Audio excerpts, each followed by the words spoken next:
বিজিবির কার্যকলাপে ভারতের রাষ্ট্রদূতকে ডেকে উদ্বেগ জানালো পররাষ্ট্র মন্ত্রণালয়। আইন অমান্য করে কাঁটাতারের বেড়া দিতে দেবে না বিজিবি, হুঁশিয়ারি স্বরাষ্ট্র উপদেষ্টার। চলতি বছরই জাতীয় নির্বাচন চায় বিএনপি, ইইউ প্রতিনিধিদের অবস্থান জানালেন নেতারা। আর্থিক খাতে সিদ্ধান্তের ধারাবাহিকতা রাখার প্রতিশ্রুতি। অর্থনীতিকে এই যে গর্তের থেকে বের করে তুলে আনার জন্য যে প্রোগ্রাম বিএনপি ইতিমধ্যে নিয়েছে, এবং এই সরকারের সময় যদি কোনো অর্থনৈতিক কর্মকাণ্ড উদ্যোগ নেওয়া হয় সেটা অবশ্যই আমরা সমর্থন করব। পূর্বাঞ্চলে পুতুলের নামে প্লট জালিয়াতির অভিযোগে শেখ হাসিনাকে আসামি করে দুর্নীতি মামলা, অনুসন্ধান শেষে বাকি 50 কাঠার বিষয়ে পদক্ষেপ নেবে দুদক।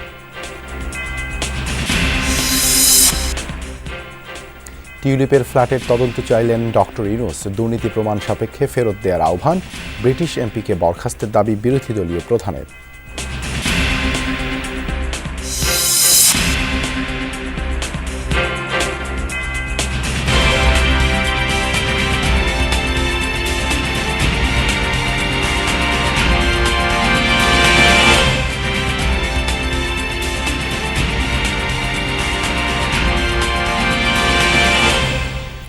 আমন্ত্রণ যমুনা নিউজে আপনাদের সঙ্গে আছি আমি দেবাশিস রঞ্জন সরকার। এতক্ষণ শিরোনাম দেখছিলেন।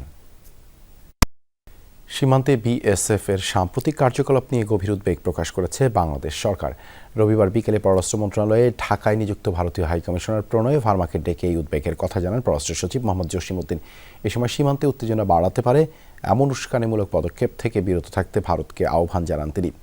বৈঠক শেষে ভারতীয় রাষ্ট্রদূত সীমান্তে অপরাধ কমাতে ও কাঁটাতারের বেড়া নির্মাণে সহযোগিতামূলক ব্যবস্থা নেওয়ার প্রত্যাশার কথা জানান সাংবাদিকদের। সম্প্রতি বাংলাদেশ ভারত সীমান্তে আন্তর্জাতিক আইন ভঙ্গ করে কাঁটাতারের বেড়া নির্মাণের চেষ্টা করে বিএসএফ। এতে আইন লঙ্ঘন করে সীমান্তে বেড়া দেয়ায় বাধা দেয় বিজিবি। এ নিয়ে দুদেশের সীমান্ত এলাকায় বেশ উত্তেজনার সৃষ্টি হয়।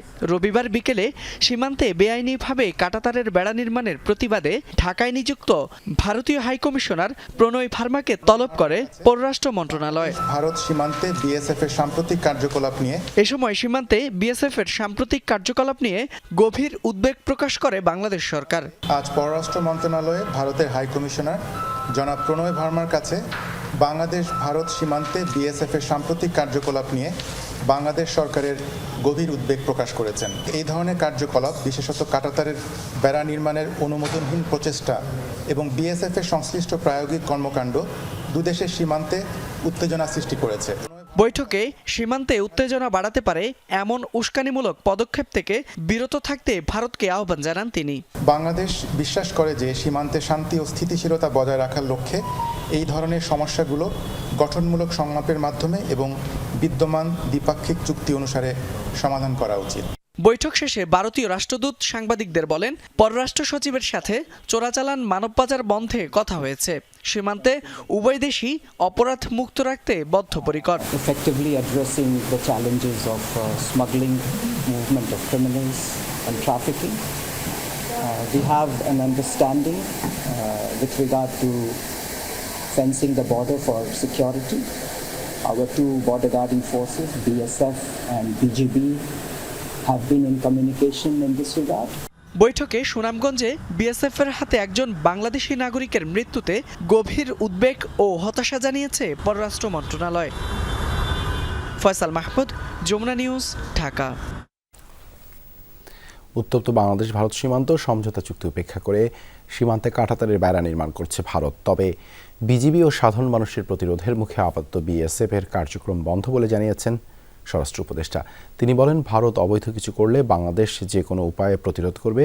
পর্যালোচনা করে দেশটির সাথে সীমান্ত নিয়ে বিদ্যমান যে কোনো অসম চুক্তি বাতিল করা হবে। বাংলাদেশ ঘিরে ভারতের সীমান্ত 4156 কিলোমিটার। নিরাপত্তার অজুহাতে এর মধ্যে 160টি স্থানে 3271 কিলোমিটার কাঁটাতারের বেড়া দিয়েছে দেশটি।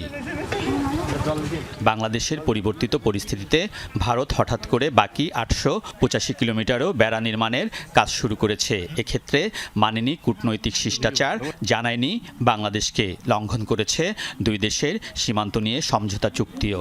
150 গজের ভিতরে কেউ কোনো প্রতিরক্ষা সামর্থ্য মানে ডিফেন্স পোটেনশিয়ালিটি আছে এই সব জিনিস কেউ করতে পারবে না।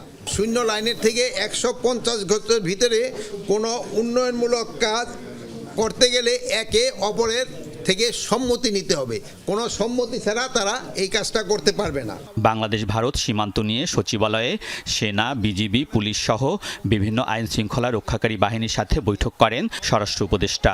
জানান, লালমনিরহাট, চাঁপাইনবাবগঞ্জ, নওগাঁ, ফেনী ও কুষ্টিয়ার কয়েক স্থানে অবৈধভাবে কাঁটাতারের বেড়া দিচ্ছিল ভারত। তবে বিজিবি ও সীমান্তের জনগণের কঠোর প্রতিরোধের মুখে পিছু হটেছে বিএসএফ। বিজিবির সাথে আমাদের জনগণ খুব শক্ত অবস্থান নেওয়ায় এরা কিন্তু অন্যান্য জায়গা থেকে কাজ তারা বন্ধ করতে বাধ্য হয়েছে।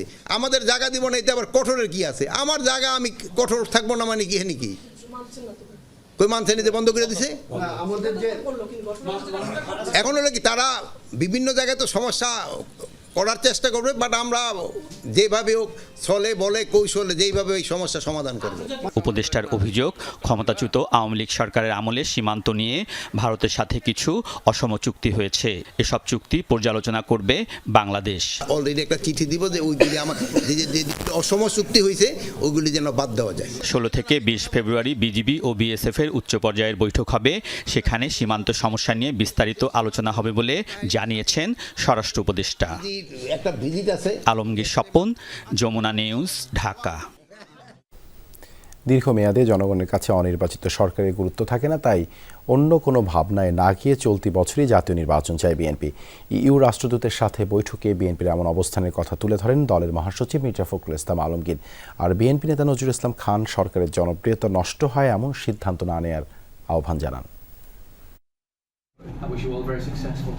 কয়েক সপ্তাহের বিরতির পর আবারও বিএনপি চেয়ারপারসনের গুলশান কার্যালয় ঘিরে শুরু হয়েছে কূটনীতিকদের দৌড়ঝাঁপ।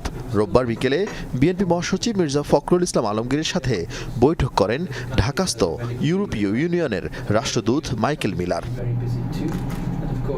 ঘণ্টাব্যাপী বৈঠকে আগামী নির্বাচন ও সংস্কারের রোডম্যাপ নিয়ে আলোচনা হয়। রাষ্ট্রদূত বিএনপির কাছে এই দুই বিষয়ে দলীয় অবস্থান জানতে চান। এই বছরের মধ্যে নির্বাচন সম্পূর্ণ হওয়া অত্যন্ত জরুরি এবং অন্য কোনো ভাবনা দিকে না গিয়ে সরাসরি জাতীয় নির্বাচনের দিকে গিয়ে দেশের আগামী দিনে একটি নির্বাচিত সরকারের হাতে ক্ষমতা হস্তান্তর করে বাংলাদেশে গণতান্ত্রিক প্রক্রিয়া অব্যাহত রাখার জন্য। অগণতান্ত্রিক প্রক্রিয়ায় একটি দেশ বেশি দিন চলতে পারে না। সুতরাং অগণতান্ত্রিক সরকারের রাজনৈতিক ওয়েট থাকে না, মোবিলাইজেশন প্রসেস থাকে না, জনগণের সাথে সংশ্লিষ্টতা থাকে না। বৈঠকে বাংলাদেশের অর্থনীতি শক্তিশালীকরণে বিএনপির পরিকল্পনা জানতে চান রাষ্ট্রদূত। বিএনপির প্রতিশ্রুতি, দেশের স্বার্থে নেয়া অন্তর্বর্তীকালীন সরকারের যে কোনো আর্থিক সিদ্ধান্তের ধারাবাহিকতা অক্ষুণ্ণ রাখার। অর্থনীতিকে এই যে গর্তের থেকে বের করে তুলে আনার জন্য যে প্রোগ্রাম বিএনপি ইতিমধ্যে নিয়েছে এবং এই সরকারের সময় যদি কোনো অর্থনৈতিক কর্মকাণ্ড উদ্যোগ নেওয়া হয় সেটা অবশ্যই আমরা সমর্থন করব। এদিকে পরবর্তী করণীয় ঠিক করতে লেবার পার্টির সাথে লিয়াজু বৈঠক করে বিএনপি। পরে নজরুল ইসলাম খান সমালোচনা করেন ভ্যাট আরোপের সিদ্ধান্তের। যে সিদ্ধান্ত জনগণের দুর্ভোগের কারণ হয় তেমন সিদ্ধান্ত নিয়ে সরকার জনপ্রিয় থাকতে পারে না, অথচ আমরা এই সরকারকে জনপ্রিয় দেখতে চাই। আমরা মনে করি যে সরকারের অন্য পথ গ্রহণ করা দরকার, জনগণের যাতে দুর্ভোগ না বাড়ে অথচ রাষ্ট্রের প্রয়োজনে যে অর্থ প্রয়োজন সেটা অর্জন হয়, এরকম কোনো পথ সরকারের নেওয়া উচিত। গণ অধিকার পরিষদ, এনডিএম, বামৈক্য ও গণফোরামের সাথে বৈঠকের মধ্য দিয়ে শেষ হবে এই দফায় বিএনপির লিয়াজু কমিটির বৈঠক। আমরা আমাদের সিদ্ধান্ত জানাবো আপনাদেরকে। আরিফিন শাকিল, যমুনা নিউজ, ঢাকা। ময়মনসিংহের আনন্দমোহন সরকারি কলেজে শিক্ষার্থীদের দুপক্ষের সংঘর্ষের পর 3 দিনের জন্য শিক্ষা প্রতিষ্ঠানটি বন্ধ ঘোষণা করা হয়েছে। অনির্দিষ্টকালের জন্য বন্ধ ঘোষণা করা হয়েছে ছাত্রাবাস। হলের সিট নবায়নকে কেন্দ্র করে রোববার বিকেল থেকে শিক্ষার্থীদের দুপক্ষের সংঘর্ষ শুরু হয়, চলে সন্ধ্যা পর্যন্ত। এতে আহত হন অন্তত 10 জন। পরিস্থিতি নিয়ন্ত্রণে সেনাবাহিনী ও অতিরিক্ত পুলিশ মোতায়েন করা হয়েছে। রোববার বিকেল থেকে শুরু হয় ধাওয়া পাল্টা ধাওয়া।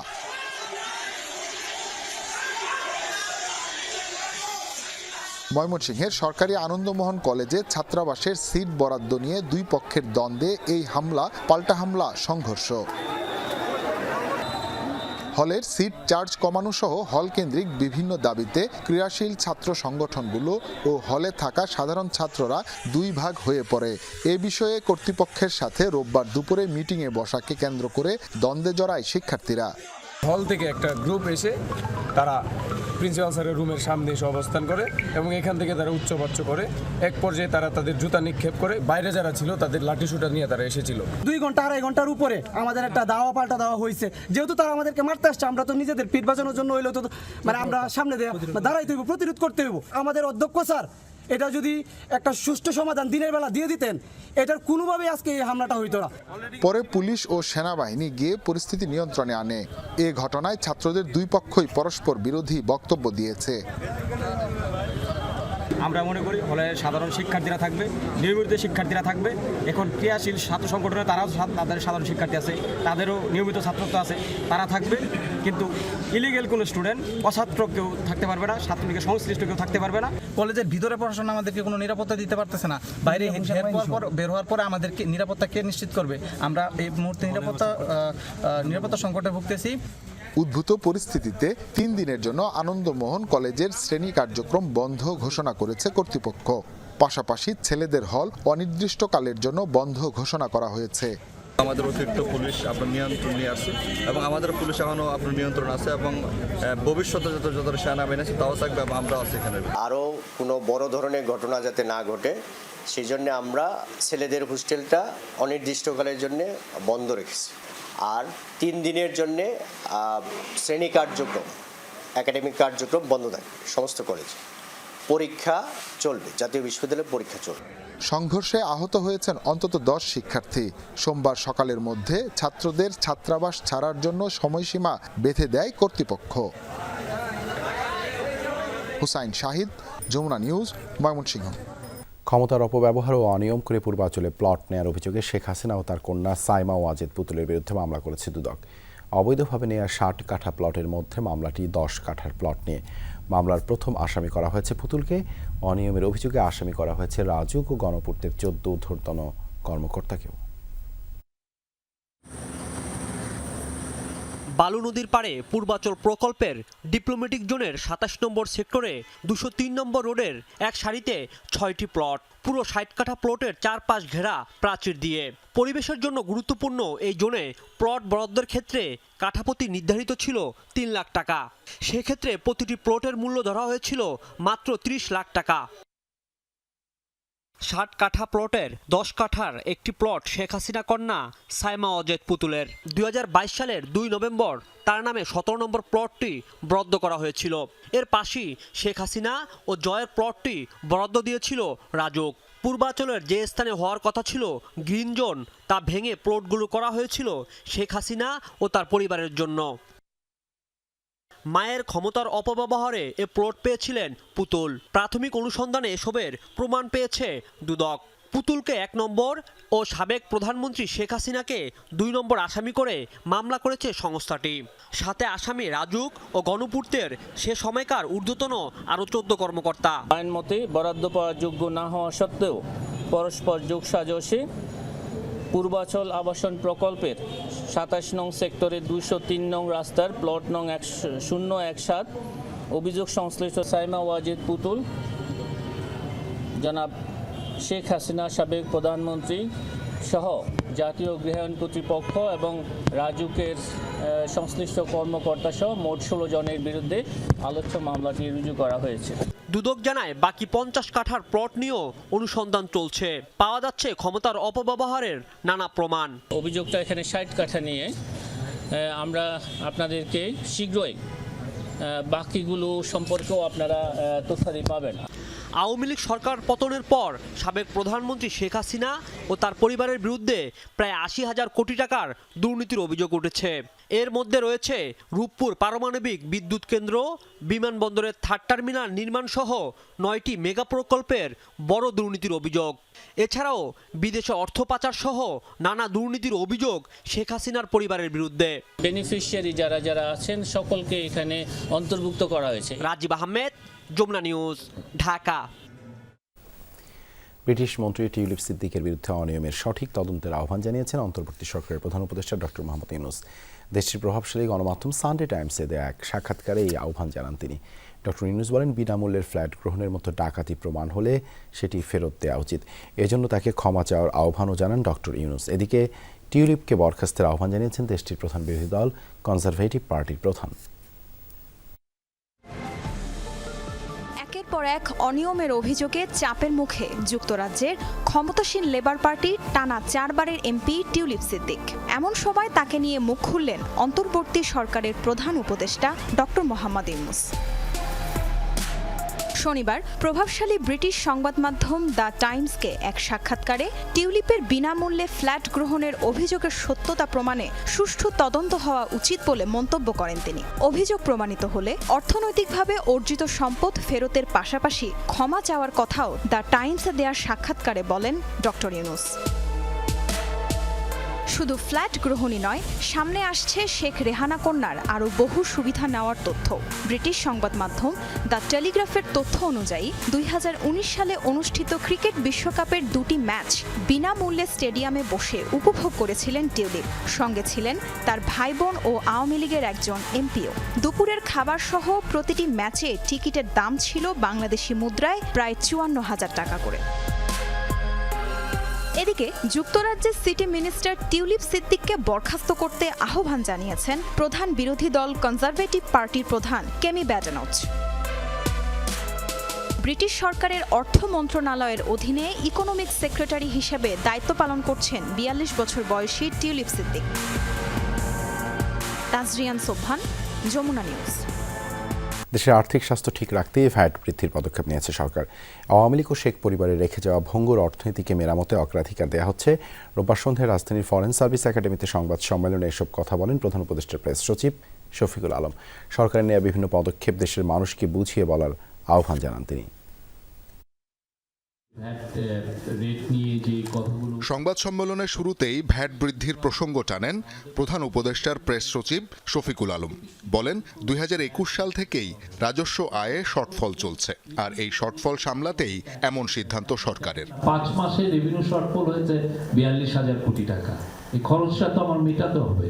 আপনি ট্যাক্স জিডিপির কমে যাওয়া মানে হচ্ছে আপনার যে ঋণ আপনি করছেন এমনও হতে পারে যে আপনার ঋণ শোধ করা সম্ভব না হতে পারবে, বা বাংলাদেশের যে সমস্ত ডেভেলপমেন্ট নিডগুলো লাগে সেগুলো আপনি হয়তো এক্সপেন্ডিচার মিট করতে পারছেন না। বাংলাদেশের ফিনান্সিয়াল হেলথ যাতে ঠিক থাকে সেটার দিকে সরকার লক্ষ্য রাখছে। ট্যাক্স জিডিপি না বাড়ানো হলে অনেক বৈদেশিক ঋণ পরিশোধ সম্ভব হবে না উল্লেখ করে প্রেস সচিব বলেন, ভ্যাট থেকে পাওয়া টাকা মানুষের জীবনমান উন্নয়নেই ব্যয় করা হবে। বলেন, আইএমএফ এর পরামর্শে নয়, টাকার মান বাড়াতেই ট্যাক্স জিডিপি বাড়ানোর বিকল্প নেই। আইএমএফ এর লোনটাই মুখ্য না। আইএমএফ এর একটা বড় জিনিস হচ্ছে আইএমএফ এর সাথে সম্পর্ক তৈরি, মানে ওরা পৃথিবীতে ম্যাক্রো ইকোনমিক স্ট্যাবিলিটির জন্য ওরা বেস্ট সাজেশন গুলো দেয়।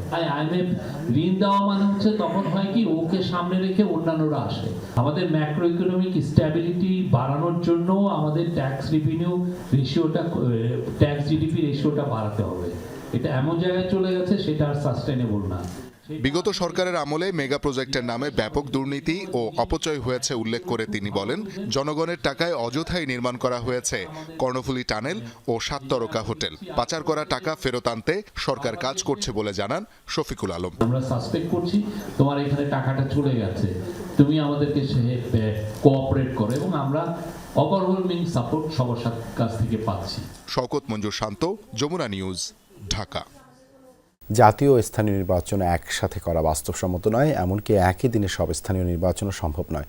তবে সরকার চাইলে সংসদ নির্বাচনের প্রস্তুতি দিয়ে স্থানীয় নির্বাচন করা যাবে। এসব তথ্য জানিয়েছেন নির্বাচন কমিশনার অবসরপ্রাপ্ত ব্রিগেডিয়ার জেনারেল আবুল ফজল মোহাম্মদ সানাউল্লাহ। জানান, এনআইডি সেবা ইসির কাছে রাখতে জাতীয় পরিচয়পত্র নিবন্ধন আইন 2023 বাতিলে সরকারকে চিঠি দেবে কমিশন। রাজনৈতিক বিবেচনায় জাতীয় পরিচয়পত্র নিবন্ধন আইন 2010 রহিত করে 2023 সালে নতুন আইন পাশ করে আওয়ামী লীগ সরকার। জাতীয় পরিচয়পত্র সেবা স্বরাষ্ট্র মন্ত্রণালয়ে নেওয়া হলে ভোটার তালিকা নিয়ে প্রশ্ন উঠবে, তাই এই আইনের বিরোধিতা করেছে হাবিবুল্লাহ কমিশনও। আওয়ামী লীগের করা জাতীয় পরিচয়পত্র নিবন্ধন আইন পর্যালোচনা, নির্বাচন সহ কয়েকটি বিষয়ে সিদ্ধান্ত নিতে নির্বাচন কমিশন ভবনে কমিশন সভা অনুষ্ঠিত হয়। বৈঠক শেষে ইসি আবুল ফজল সানাউল্লাহ জানান, সাংবিধানিকভাবে ভোটার তালিকা তৈরির ক্ষমতা ইসির। ভোটার তালিকা থেকেই জাতীয় পরিচয়পত্র দেওয়া হয়। 2023-এর আইন ইসির সাংবিধানিক দায়িত্বের সাথে সাংঘর্ষিক। গত কমিশন থাকতেই সিদ্ধান্ত হয়েছিল যে এই আইনটি বাতিল করত পূর্ববর্তী স্থিতাবস্থায় ফেরত নেওয়ার জন্য। এরই ধারাবাহিকতায় অফিসিয়ালি কমিশনের সিদ্ধান্ত আকারে আমরা পত্রালাপ করার সিদ্ধান্ত নিয়েছি। যেটা বেসটা আমাদের নিজস্ব, এটা আমাদের নিজস্বই থাকতে হবে, তার কারণ নির্বাচন কমিশন প্রাইমারি ডাটার উপর নির্ভর করেই ভোটার তালিকা তৈরি করবে।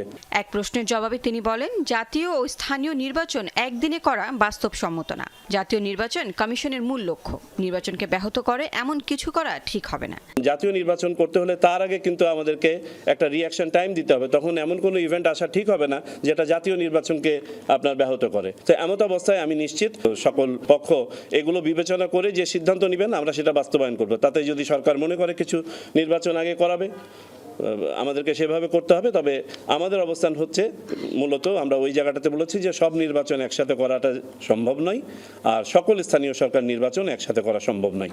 আগামী নির্বাচনে ইভিএম ব্যবহার না হলেও এর রক্ষণাবেক্ষণের সিদ্ধান্ত নিয়েছে কমিশন। দীর্ঘসূত্রিতা ও জটিলতা এড়াতে চট্টগ্রাম অঞ্চলের ভোটার নিবন্ধনের বিশেষ ফর্ম সহজ করার সিদ্ধান্ত নেওয়া হয়েছে। রোহিঙ্গা এবং বিদেশি নাগরিকদের ভোটার তালিকায় প্রতারণামূলকভাবে ঢুকে যাওয়ার প্রবণতা ঠেকাতে এই ব্যবস্থা করা হয়েছে। লাভলি বিথি, যমুনা নিউজ, ঢাকা। শীর্ষ সন্ত্রাসী ইমনের নির্দেশে হামলা হয় এলিফ্যান্ট রোডের মাল্টিপ্ল্যান সেন্টারের 2 ব্যবসায়ীর উপর। এমন দাবি করেছেন ভুক্তভোগী 2 ব্যবসায়ী। 12টি সিসি ক্যামেরার ফুটেজ পর্যবেক্ষণ করে দেখা যায় 18 থেকে 20 জন হামলাকারী 1 ঘন্টা আগে থেকেই ওঁত পেতেছিল। একদল কুপিয়েছে, আরেক দল ছিল সহায়তায়। এই ঘটনায় 2 জনকে গ্রেপ্তার করেছে পুলিশ। শাকিল হাসানের রিপোর্ট। শুক্রবার সন্ধ্যা থেকে মাল্টিপ্ল্যান সেন্টারের সামনে কয়েকজন যুবকের আনাগোনা। চেহারা, পোশাক মনে রাখলে এদের দেখা মিলবে আবারও। ওত পেতে থাকা যুবকরা 10:30 নাগাদ পাশের ভবনের ফুটপাথে শেষবারের বৈঠক করে। 10:29 একটা বাইক এসে থামে সড়কে। 10:40 চারপাশ থেকে 18-20 জন মাল্টিপ্ল্যানের পাশের গলিতে চলে আসে, যেখানে ছিলেন ব্যবসায়ী এহতেশামুল হক। গলি থেকে মূল সড়কে এনে মারধর করতে থাকে তাকে। এর মধ্যে 4 জন চাপাতে দিয়ে কোপাতে থাকে তাকে।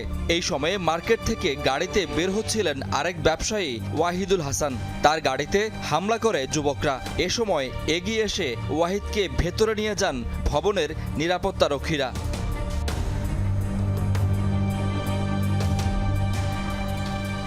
তাদের একজন রাজু আহমেদ বলছিলেন সে রাতের ঘটনা। গাড়ি ব্যাকে আসে, তখন একটা সন্ত্রাসী আসে স্যারের গাড়ির উপর চাপড় দিয়ে কোপায়।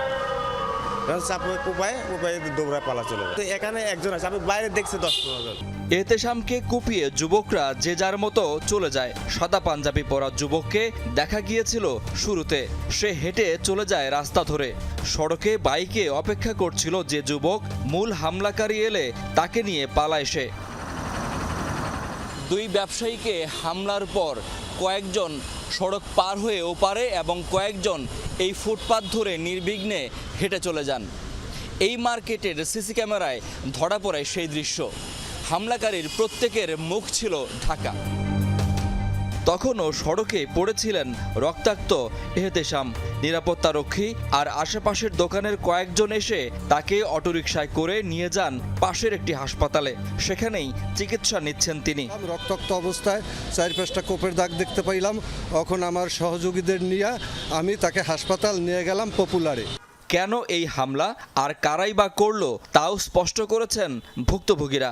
আমি যে রিক্সা উঠতে নিব এমন সময় 4 দিক থেকে 15 থেকে 20 জন আমাকে ঘিরে ধরে এলোপাতারি কোপাতে থাকে। ক্রিকেট কমিটির অভ্যন্তরীণ কোন দলের কারণে না, কিন্তু চাঁদাবাজির ব্যাপারটা এই দীর্ঘদিন ধরে এলিফ্যান্ট রোডে চলে আসতেছিল। আমরাও এই চাঁদাবাজির বিপক্ষে ছিলাম আর কি। 2-1 জন তো চিনেছি। এসবের মূল হোতা আসলে কি করে? এটার সাথে মূল হিতা হলো শীর্ষ সদস্য ইমন। ওর চাঁদাবাজি এলাকার ভিতরে new market, elephant road, Dhanmondi চাঁদাবাজিতে সে সয়লাভ করে ফেলছে। ব্যবসায়ীদের সঙ্গে দেখা করে উপদেষ্টা আসিফ মাহমুদ অপরাধীদের দ্রুত গ্রেফতারের আশ্বাস দেন। আপনাদের কাছে সুনির্দিষ্ট তথ্য প্রমাণ সহকারে যদি কোনো অভিযোগ থাকে সেটা আমাদেরকে জানাবেন, মন্ত্রণালয়ের পক্ষ থেকে আমরা যথাযথ ব্যবস্থা নিব। দ্রুততার সহিত বাকি যে এজাহারভুক্ত আসামিগুলো আছে তাদেরকে আমরা গ্রেপ্তার করব। পুরো ঘটনাটা ইনশাল্লাহ দ্রুততার সহিত উদ্ঘাটন করার চেষ্টা করছি। ব্যবসায়ীদের দাবি চাঁদাবাজি বন্ধ করে তাদের নিরাপত্তা দিতে হবে। শাকিল হাসান, যমুনা নিউজ, ঢাকা। সিন্ডিকেট, চাঁদাবাজি কিংবা যে কোনো অন্যায়কে প্রতিহত করার আহ্বান জানিয়েছেন জাতীয় নাগরিক কমিটির মুখ্য সংগঠক সার্জিস আলম। রোববার বিকেলে মৌলভীবাজারের কমলগঞ্জে কুরমা চা বাগান মাঠে চা শ্রমিক সমাবেশে এই আহ্বান জানান তিনি। বলেন, আওয়ামী লীগ তাদের শাসনামলে নির্দিষ্ট কিছু মানুষকে লাভবান করেছে। ষড়যন্ত্রের বিরুদ্ধে সবাইকে ঐক্যবদ্ধ থাকার আহ্বান জানান সার্জিস। সমাবেশে জাতীয় নাগরিক কমিটির যুগ্ম আহ্বায়ক সরওয়ার তুষার সহ সংগঠনের কেন্দ্রীয় নেতারা উপস্থিত ছিলেন।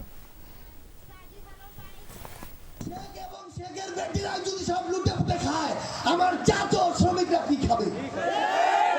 এই জন্য সবচেয়ে গুরুত্বপূর্ণ বিষয় হচ্ছে শেখ পরিবারের কেউ হোক, আগামীর কেউ হোক, কেউ যদি আপনাদের সাথে কোনোভাবে সিন্ডিকেট করে, চাঁদাবাজি করে, অন্যায় করে, আপনাদের জায়গা থেকে কথা বলবেন। জগন্নাথ বিশ্ববিদ্যালয়ে দ্বিতীয় ক্যাম্পাসের কাজ সেনাবাহিনীকে হস্তান্তর ও শিক্ষার্থীদের অস্থায়ী আবাসন নিশ্চিতের দাবিতে অনশন করেছেন বিশ্ববিদ্যালয়ের 18 শিক্ষার্থী। তাদের সাথে সংহতি জানিয়ে সন্ধ্যায় অনশনে বসেন উপাচার্য ও প্রক্টর। এর আগে সকালে উপাচার্য অধ্যাপক ডক্টর রেজাউল করিম জানান, সেনাবাহিনীর কাছে কাজ হস্তান্তরের চেষ্টা চলছে। ঠিক 2 মাস আগে জগন্নাথ বিশ্ববিদ্যালয়ের দ্বিতীয় ক্যাম্পাস নির্মাণের কাজ সেনাবাহিনীকে দিতে সচিবালয় ঘেরাও করেছিল শিক্ষার্থীরা। সে সময় শিক্ষা ও আইসিটি উপদেষ্টার কাছ থেকে ইতিবাচক সাড়া পেয়ে মাঠ ছেড়েছিল তারা। তবে এই সময়ের মধ্যে নেই কোনো দৃশ্যমান অগ্রগতি। এবার দাবি আদায়ে গণ অনশনে বসেছেন জগন্নাথ বিশ্ববিদ্যালয়ের 18 শিক্ষার্থী। অনশন থেকে 3 দফা দাবি তুলে ধরেন তারা। আমলাতান্ত্রিক একটা প্রসেস দেখাচ্ছে, দীর্ঘমেয়াদী প্রসেস। এই প্রসেস থেকে বের হয়ে এসে তাদের কাছে আমাদের বলতে হবে যে সেনাবাহিনীর সঙ্গে তারা বসে তারা ঠিক করবে যে কবে থেকে তারা আসলে কাজে হাত দিবে। সবাইকে নিয়ে এসে আমাদের ক্যাম্পাসে এটা হচ্ছে লিখিত ভিত্তিতে আমাদেরকে জানাইতে হবে যে হ্যাঁ লিখিত দিলাম, ডেডলাইন এটার ভিতরে এটা আপনাদের কাজটা সম্পূর্ণ হবে, তারপর হচ্ছে আমাদের অনশন ভাঙা হবে। শিক্ষার্থীদের অনশন ভাঙাতে দুপুরে শহীদ মিনারের সামনে যান বিশ্ববিদ্যালয়ের শিক্ষক সমিতির নেতারা। তবে কোনোভাবেই আশ্বস্ত করা যায়নি শিক্ষার্থীদের। কোন প্রক্রিয়ায় করা যায়? এখন তোমরা আমাদের সন্তান এখানে না খেয়ে বসে আছো, এটা তো আমাদের কাছে ভালো লাগার বিষয় না। বললে তো এখন হয়ে যাবে না, বাচ্চা ছেলে বললে কি এখন তাই দিয়ে দিতে পারবে না। কিন্তু আমরা আসতে হবে, যেমন আবেগ থাকবে আবার সেটার বাস্তবতা থাকবে, দুটার সম্মিশ্রণ হতে হবে। আপনাদের প্রতি আমরা সম্মান জানিয়ে বলতে চাই, আপনারা যে বলতেছেন জটিলতা কোথায়, আপনারা বন্ধ করেন। আপনারা এখানে কেন আসছেন? আপনারা চলে যান, যেখানে জটিলতা সেখানে চলে যান। আমার ছেলে মেয়ে বসে আছে, ওরা খাবে না। এর আগে সকালে দ্বিতীয় ক্যাম্পাস প্রকল্পের নানা দিক তুলে ধরে সংবাদ সম্মেলন করেন জগন্নাথ বিশ্ববিদ্যালয়ের উপাচার্য। জানান, সেনাবাহিনীকে কাজে যুক্ত করতে সব পক্ষের সাথে যোগাযোগ করছেন তারা। আমরা কাজ করতেছি ধরো যাইতে হবে 10 মাইল, তো 10টা ঘাট এই পারে যেতে হবে। একটা বিশ্ববিদ্যালয় থেকে ইউজিসি গেছে, ইউজিসি অনেক খোঁজ খবর করে, ইউজিসি থেকে যাবে মন্ত্রণালয় থেকে যাবে সশস্ত্র বাহিনী দপ্তরে, তাহলে সশস্ত্র বাহিনী বিভাগে যাবে, তা যাচ্ছে তো, থেমে তো নেই কোথাও, আমরা তো কোথাও থামিয়ে দিই। উপাচার্য জানান, আগের সরকারের সময়ের অনিয়ম তদন্তে গঠন করা হচ্ছে কমিটি। দ্বিতীয় ক্যাম্পাস প্রকল্পের কাজ বন্ধ থাকা প্রসঙ্গে ভিসির আশা শিগগিরই কেটে যাবে সব অনিশ্চয়তা। তাজনুর ইসলাম, যমুনা নিউজ, ঢাকা। কুষ্টিয়ার মিরপুরে একটি বিদ্যালয় ম্যানেজিং কমিটি গঠন নিয়ে বিরোধের জের ধরে বিএনপি কর্মীদের হামলায় দলের 20 নেতাকর্মী আহত হয়েছেন বলে অভিযোগ করেছে জামায়াতে ইসলামী। রোববার বিকেলে আমলা মেটন মাধ্যমিক বিদ্যালয়ে এই ঘটনা ঘটে। জেলা জামায়াতের সেক্রেটারি সুজাউদ্দিন জোয়ারদার জানান, ম্যানেজিং কমিটি গঠন করতে স্থানীয় জামায়াত এবং বিএনপির পক্ষ থেকে দুজনের নাম দেওয়া হয়। তবে স্থানীয় বিএনপি নেতা নাসির উদ্দিন জামায়াতের দেওয়া নাম নিয়ে আপত্তি জানান এবং হুমকি দেন। এই ঘটনায় বিকেলে ওই স্কুলে মিটিংয়ে বসে স্থানীয় জামায়াতের নেতাকর্মীরা। এক পর্যায়ে নাসির ও তার লোকজন হামলা চালায়। জেলা বিএনপির আহ্বায়ক কুতুবুদ্দিন জানিয়েছেন, এটি রাজনৈতিক কোনো বিষয় নয়, 2 বংশের আধিপত্য বিস্তার নিয়ে বিরোধকে কেন্দ্র করে হামলার ঘটনা ঘটেছে। নাসির বিএনপির পদধারী কোনো নেতাও নন, তিনি বিএনপির একজন সমর্থক।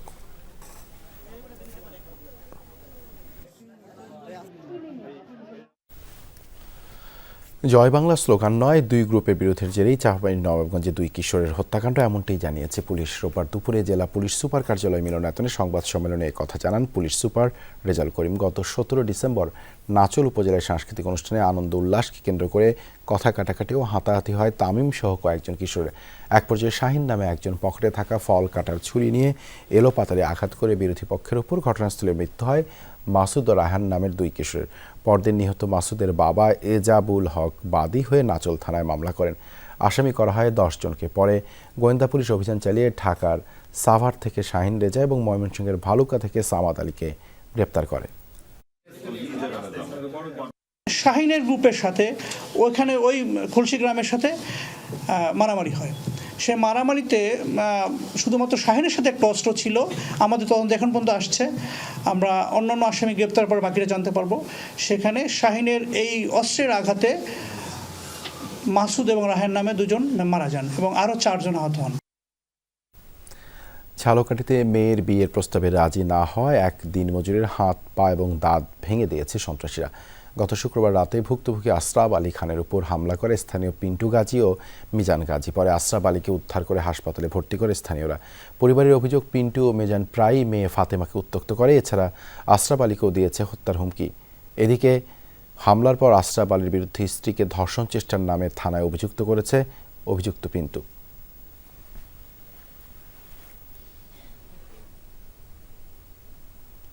সৌদি আরবে প্রবাসীদের সেবার লক্ষ্যে যাত্রা শুরু করল চৌধুরী ট্রাভেলস অ্যান্ড ট্যুরস ও জেনারেল সার্ভিস। সৌদি আরবের রাজধানী রিয়াদে উদ্বোধন করা হয়েছে এই প্রতিষ্ঠানটি। মিলেছে IATA অনুমোদনও। পরিবারের পাশাপাশি রেমিটেন্স পাঠিয়ে নিজ দেশকে অর্থনৈতিকভাবে স্বাবলম্বী করতেই বিশ্বের বিভিন্ন দেশে ব্যবসা চালিয়ে যাচ্ছেন প্রবাসীরা। সেই সূত্র ধরেই যাত্রা শুরু করল প্রতিষ্ঠানটি। রিয়াদের ইশারা শাবাব এলাকায় ফিতা ও কেক কেটে প্রতিষ্ঠানটি উদ্বোধন করেন স্বত্বাধিকারী মোহাম্মদ ফারুক। এ সময় উপস্থিত ছিলেন হৃদয় সুলতান, আল শেখ ইব্রাহিম, আল শেখ জাবের, আতাউর রহমান সহ আরও অনেকে। উদ্বোধন উপলক্ষে আগামী 1 মাস নামমাত্র মূল্যে প্রবাসীদের জন্য বিমানের টিকিট বিক্রয় করার ঘোষণা দিয়েছেন প্রতিষ্ঠানটির স্বত্বাধিকারী।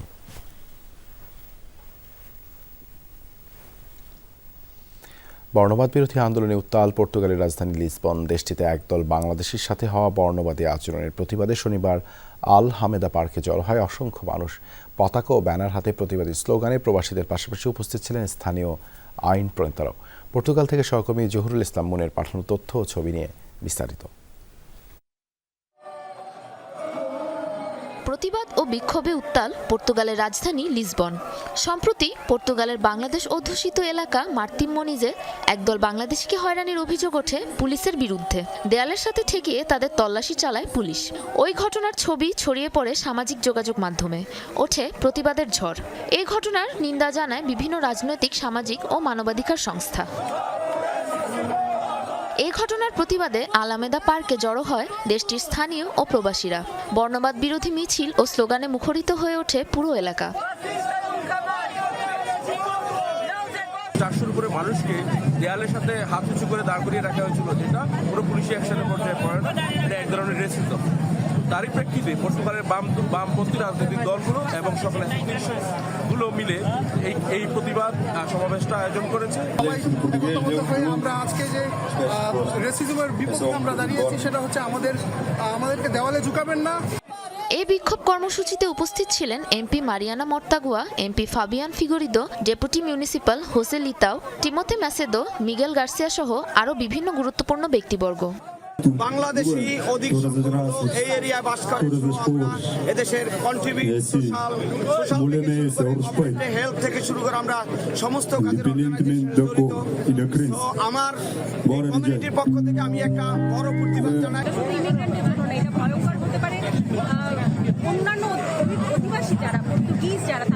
I see this harassment by the police to people that just like me some years ago were trying the best they could in different countries, so I find this obnoxious. যে কোনো ধরনের বর্ণবাদী ও বৈষম্য বিরোধী কর্মকাণ্ডের বিরুদ্ধে শক্ত অবস্থান নেওয়ার কথা জানান পর্তুগালের প্রবাসী ও স্থানীয়রা। Sabrina Nusrat, Jamuna News. Malaysia Youth Hub ফাউন্ডেশনের উদ্যোগে অনুষ্ঠিত হয়েছে চক্ষু সচেতনতা বিষয়ক সেমিনার। বাংলা থেকে মালয়ে শিরোনামে রোববার রাজধানী কুয়ালালামপুরের একটি ক্যাফেতে আলোচনা সভা ও মিলন মেলা আয়োজন করে সংস্থাটি। প্রবাসীদের মাঝে চক্ষু সচেতনতা বিষয়ক নানা গুরুত্বপূর্ণ আলোচনা হয় সভায়। দেশে চোখের চিকিৎসাজনিত সাম্প্রতিক অগ্রগতি, প্রবাসীদের জন্য বাংলাদেশে উন্নত মানের চিকিৎসা সুবিধা গ্রহণের উপায় এবং চোখের যত্নের বিভিন্ন উপায় নিয়ে আলোচনা করা হয়।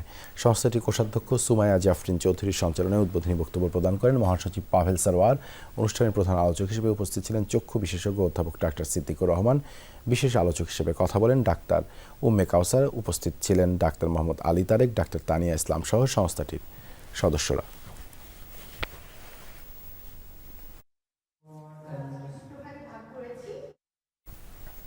সাজা শেষ হওয়ায় মালয়েশিয়ায় আটক 224 অবৈধ অভিবাসীকে নিজ দেশে ফেরত পাঠিয়েছে অভিবাসন বিভাগ।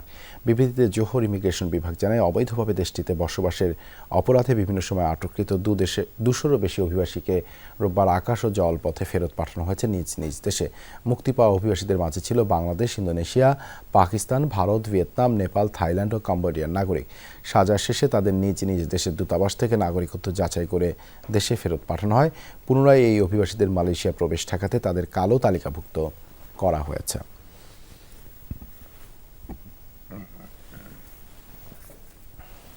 দেশের ক্রীড়াঙ্গনকে রাজনীতিমুক্ত রাখতে হবে। আওয়ামী লীগ শাসনামলে দেশের খেলাধুলার অঙ্গনে যোগ্য ব্যক্তিরা জায়গা পেত না।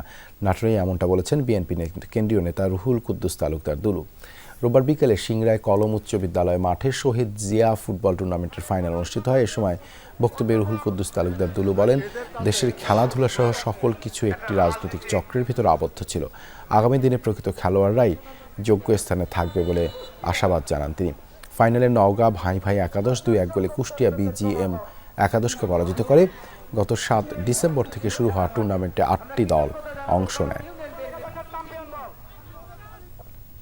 যারা অরিজিনাল খেলোয়াড়, যারা রাজনীতির বাইরে, যারা ফুটবল এবং খেলাকে যারা খেলার সম্বন্ধে অভিজ্ঞতা আছে, যারা খেলাকে পরিচালনা করে, সেই সমস্ত অভিজ্ঞ লোককে দিয়েই আজকে স্পোর্টস এবং ফুটবল ফেডারেশনকে পরিচালিত করা হচ্ছে।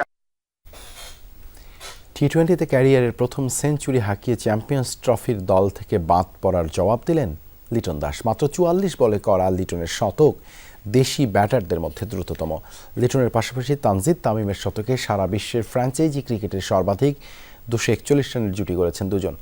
ঢাকা 1 উইকেট হারিয়ে তুলেছে বিপিএল ইতিহাসের সর্বাধিক 254 রান। জবাবে 149 রানের হার নিয়ে মাঠ ছাড়ে রাজশাহী। আউট অফ ফর্ম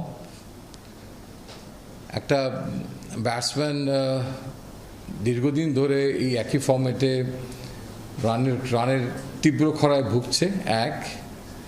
আউটের প্যাটার্নগুলো অনেকটা একই রকম। নিশ্চিত করে তো বলার সুযোগ নেই, তবে মাঠে যা করলেন তাতে এটা অনুমান করতে দার্শনিক হবার দরকার নেই যে গাজী আশরাফ হোসেন লিপুর বক্তব্যটা শুনেই মাঠে নেমেছিলেন লিটন দাস। তবে ম্যাচের শুরুটা ধীরস্থির করে করেছিলেন লিটন। প্রথম 10 রান করেন 9 বলে। ষষ্ঠ ওভার থেকে ধারণ করেন রুদ্রমূর্তি। পরের 15 বলে 40 রান যোগ করে 24 বলে 5, 4 আর 3 ছক্কায় তুলে নিলেন 50। গত ম্যাচে 73 রান করে আউট হলেও রাজশাহীর বিপক্ষে লিটন যেন না থামার পণ করেছিলেন। 50 করার পরের 20 বলে আরও 4টি 4 আর সমান 4টি ছক্কার মারে 50 রান যোগ করে 3 অঙ্কের ম্যাজিক ফিগার স্পর্শ করেন লিটন দাস, যা টি-20 ক্যারিয়ারে তার প্রথম শতক, বাংলাদেশিদের মধ্যে আবার সবচেয়ে দ্রুততম। তবে বিপিএল ইতিহাসে যৌথভাবে দ্বিতীয় দ্রুততম। এর আগে 2012 সালে মাত্র 40 বলে দ্রুততম সেঞ্চুরিটি হাঁকিয়েছিলেন আহমেদ শেহজাদ। তবে সেঞ্চুরি করে খুব একটা উচ্ছ্বাস দেখাননি। ব্যাট উঁচিয়ে ধরেছিলেন ঠিকই, কিন্তু হাসি ছিল না মুখে। হয়তো চ্যাম্পিয়ন্স ট্রফির দল থেকে বাদ পড়ার হতাশাটা মনে দাগ কেটেছে লিটনের। বাদ পড়ার জবাবটা এর চেয়ে ভালোভাবে দেওয়া যেত না। তবে এটাও নিশ্চিত লিটনের শতকে খুশি হয়েছেন গাজী আশরাফ লিপুও, কারণ দেশের অন্যতম সেরা ব্যাটারের কাছ থেকে এমন ইনিংসটায় প্রত্যাশা থাকে সবার। লিটনের পর শতক হাঁকিয়েছেন তানজিদ তামিমও। 62 বলে 6, 4 আর 7 ছক্কায় সেঞ্চুরি করেন এই ওপেনার। শেষ পর্যন্ত 106 রানে যখন ছোট তামিম আউট হলেন, তখন বিপিএল ইতিহাসের সবচেয়ে বড় জুটি হয়ে গেছে 241 রানের। বিপিএল তো বটেই, যা সারা বিশ্বের ফ্র্যাঞ্চাইজি ক্রিকেটের মধ্যেও সর্বোচ্চ পার্টনারশিপ। এর আগে ডিভিলিয়ার্স আর কোহলির 229 রানের জুটি ছিল সেরা। তবে লিটন ছিলেন নট আউট। তার অপরাজিত 125 আর 26-এর 7 রানে ভর করে 1 উইকেটে 254 রানের বিশাল পুঁজি পায় ঢাকা, যা বিপিএল-এর দলীয় সর্বোচ্চ স্কোর। স্বভাবতই এত বড় স্কোর তারা করতে পারেনি রাজশাহী, আর আসরের প্রথম জয় নিয়ে মাঠ ছাড়ে ঢাকা ক্যাপিটালস। হাসিনুর রহমান, যমুনা স্পোর্টস, সিলেট। চীনে সংক্রমিত নতুন ভাইরাস HMP আক্রান্ত রোগী পাওয়া গেছে বাংলাদেশে। এক নারীর শরীরে ভাইরাসটি শনাক্ত হয়েছে। বর্তমানে তিনি রাজধানীর একটি সরকারি হাসপাতালের আইসিইউতে চিকিৎসাধীন। ওই নারীর দেহে অন্যান্য জটিলতা থাকায় আইসিইউতে রাখা হয়েছে বলে জানিয়েছেন চিকিৎসকরা। করোনা মহামারীর 5 বছর পর নতুন এই ব্যাধি ছড়িয়েছে চীনের বিভিন্ন স্থানে, যার মূল লক্ষণ শ্বাসতন্ত্রের জটিলতা। তবে বিশেষজ্ঞরা বলছেন এই নিয়ে বাংলাদেশের উদ্বেগের কোনো কারণ নেই। জানান এটা নতুন কোনো ভাইরাস নয়, শরীরে অন্যান্য জটিলতা থাকলে ঝুঁকির মাত্রা কিছুটা বাড়াতে পারে। করোনার মতো স্বাস্থ্যবিধি মেনে চললে সংক্রমণ থেকে দূরে থাকা সম্ভব। কারো কারো মত, দেশে আগেও HMPVর অস্তিত্ব ছিল, এখনও শিশু আর প্রবীণদের শরীরে মিলবে অস্তিত্ব। ক্ষমতার পালাবদলের নতুন প্রেক্ষাপটে জুলাই গণঅভ্যুত্থান নতুন বাংলাদেশ বিনির্মাণ প্রতিপাদ্য নিয়ে ফেব্রুয়ারি থেকে শুরু হতে যাচ্ছে মাসব্যাপী বইমেলা। বিগত বছরের মতো এবারের মেলাও বাংলা একাডেমি প্রাঙ্গণ এবং সোহরাওয়ার্দী উদ্যানে অনুষ্ঠিত হবে। এর মধ্যে শুরু হয়ে গেছে প্রস্তুতি। তবে এবারের বইমেলায় স্টল এবং প্যাভিলিয়ন বরাদ্দ নিয়ে প্রকাশকদের মধ্যে রয়েছে পারস্পরিক মতভেদ। প্যাভিলিয়ন বরাদ্দ পাচ্ছেন না 1 ডজনেরও বেশি প্রকাশনা প্রতিষ্ঠান, আবার ছোট হয়েছে অনেক প্যাভিলিয়নের দৈর্ঘ্য। এ বিষয়ে বইমেলার সদস্য সচিব জানান, ক্ষোভ থাকলেও পরিবর্তিত পরিস্থিতির কারণে অনেক সিদ্ধান্ত গ্রহণ করতে হচ্ছে যেন একটি সুন্দর বইমেলা অনুষ্ঠিত হতে পারে। যদিও প্রতিবাদ জানিয়ে এরই মধ্যে প্রকাশকদের একটি দল সদস্য সচিব বরাবর স্মারকলিপি জমা দিয়েছে। যাতে একটা সুষ্ঠু বইমেলা হয়, সবাই যাতে অংশগ্রহণ করতে পারে এবং মানুষের মধ্যে যে স্পর্শকাতরতা সেটাও যাতে মিনিমাইজ হয়, সেটা কিন্তু বাংলা একাডেমিকে বিবেচনায় রাখতে হচ্ছে। এই বইমেলার পেছনে 52-এর শহীদদের যে চেতনা, সেটা কিন্তু যুক্ত হয়ে আছে। এটা নিছক একটা বই বেচা কেনার জায়গা না, এটা কালচারাল হাব। হবিগঞ্জে ঢাকা সিলেট মহাসড়কের 6 লেন নির্মাণে অধিগ্রহণকৃত জমি, ঘরবাড়ি ও গাছপালার ক্ষতিপূরণের দাবিতে মানববন্ধন করেছে ভুক্তভোগীরা। রোববার দুপুরে ঢাকা সিলেট মহাসড়কের নবীগঞ্জ উপজেলার দেবপাড়া বাজারে মানববন্ধন করেন জমির মালিক ও এলাকাবাসী। এ সময় দ্রুত সময়ের মধ্যে ভুক্তভোগীদের সাথে আলোচনার মাধ্যমে ন্যায্য মূল্য নির্ধারণ করার দাবি জানান তারা। দাবি না মানলে মহাসড়ক অবরোধ ও জেলা প্রশাসক কার্যালয় ঘেরাও সহ বৃহত্তর কর্মসূচির হুঁশিয়ারি দেওয়া হয় মানববন্ধন থেকে।